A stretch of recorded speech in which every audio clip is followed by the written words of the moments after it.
বায়োস্কোপে চোখ রেখে নাগরদোলায় চড়ে শখের হাড়ি, পটচিত্র কিংবা কাঠের পুতুল কিনে বাড়ি ফিরেছেন। এমন দৃশ্যকল্পে যে কেউ ফিরে যাবেন তার অতীতে, শৈশবের গ্রামে, বৈশাখী মেলায়। সেই অতীতেই যেন ফিরে এলো নারায়ণগঞ্জের সোনারগাঁয়ে বাংলাদেশ লোক ও কারুশিল্প জাদুঘরে পক্ষকালব্যাপী বৈশাখী মেলায়। সংস্কৃতি বিষয়ক মন্ত্রণালয়ের আয়োজনে সে মেলা ঘুরে এসে জানাচ্ছেন পার্থ সঞ্জয়। ক্যামেরায় ছিলেন আলম হোসেন।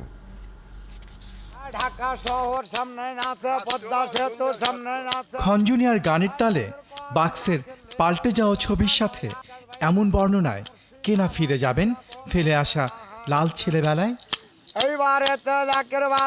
এক সময়কার গ্রাম বাংলা সিনেমা ছিল যে বায়োস্কোপ, তাই ধরা দিল নাগরিক বৈশাখী মেলায়। লাইফের ফার্স্ট টাইম এটাই দেখা।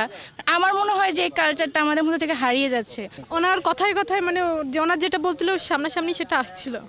এই বায়োস্কোপ দেখায় এখন পেটের ভাত হয়। গোটা বাংলাদেশ হল বন্ধ হয়ে গেছে, টিভি বন্ধ হয়ে গেছে, কিন্তু একটা কাম কি আমরা এটা বংশগতই মনে করা লাগবে। এই বায়োস্কোপ খেলাটা দেখায়।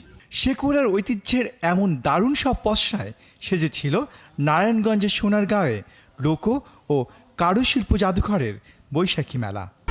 1, 2, 3 ঢাকায় জমি জিতে নিন 100% ক্যাশব্যাক সহ 20 কোটি টাকার পুরস্কার।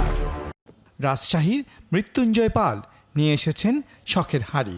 শখের হাড়ি করে বিভিন্ন ধরনের মিষ্টি বা ভাজা পিঠা, খই মুড়ি, গয়নাগাঠি এগুলো রাখতো আগে, কিন্তু এখন তো শুকে শালমারি হয়ে গেছে, এগুলো তো আর চলে না, এগুলো বিলুপ্ত পথে এখন। মেলায় কাঠের পুতুল বানাচ্ছেন বীরেন্দ্র সূত্রধর। বীরেন্দ্র বলছেন যে কাঠের পুতুল নিয়ে তিনি সার্কের 2টি দেশ ঘুরেছেন, সেই পুতুলের আজ চাহিদা নেই, মূল্য নেই।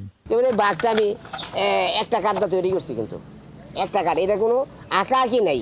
আমি এটা বিক্রি করি 5 থেকে 6 হাজার টাকা, কিন্তু একটা আর্টিস্ট যদি প্রফেশনাল আর্টিস্ট হয়, এটা তৈরি করলে এর দাম হবে 2 লক্ষ টাকা। গাইবান্ধার রঘুনাথ চক্রবর্তীর শিষ্য রতন পালের পটচিত্রে উঠে আসে গাজীর পট, মনসা, রামায়ণ আর মহাভারত। এই পটচিত্র শিল্পীর পরে এখন নির্ভরশীল, এটার পরে আমার সংসার, বাবা মা, পরিবার সব কিছু চলতেছে। হাত পাখা শিল্পী বাসন্তী সূত্রধর কিংবা জামদানি কারিগর ইব্রাহিম মিয়া অথবা রিক্সা পেইন্টার এস.এ. মালেক মেলায় এসেছেন তাদের শিল্পপণ্য নিয়ে। মেলায় তাদের পণ্য সামগ্রীর আরেক পিঠে উঠে আসে তাদের জীবনের লড়াইটা। সংস্কৃতি আর ঐতিহ্যের সাথে মিশে থাকা এইসব পণ্য সম্ভার মেলায় আসা দর্শনার্থীদের এক লহমায় নিয়ে যায় তাদের শৈশবে। ছোটবেলায় মেলায় গেছি, এখন মনে হয় যে ওই ছোটবেলা আবার ফিরে আসছে, সেই জন্যই আশা। নাগরদোলায় উঠেছি, ঘোড়ায় উঠেছি। দেশ জুড়ে বয়ে যাওয়া তীব্র গরমে মেলা জমেনি, তাই এই শুভ উদ্যোগও আশান্বিত করেনি অংশ নেয়া শিল্পীদের। তবু আশার কথায় শোনালেন সংস্কৃতি সচিব ও লোক কারুশিল্প জাদুঘর পরিচালক। এই গরমের মধ্যেও কিন্তু লোকজন আসছে এবং সারা বাংলাদেশ থেকে কিন্তু শিল্পীরা আসছে। এটি কিন্তু একটা আনন্দের বিষয়। এখানে চায়নার কোনো প্রোডাক্ট রাখা হয়নি, সব সরিয়ে ফেলা হয়েছে। আগামী বছর আরও এটার পরিসর বাড়াবো।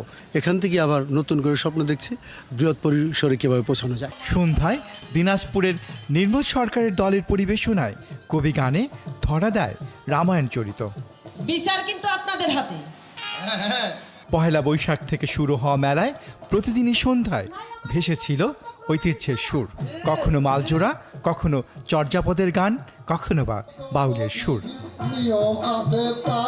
পার্থ সঞ্জয়, 71, সোনারগাঁও, নারায়ণগঞ্জ।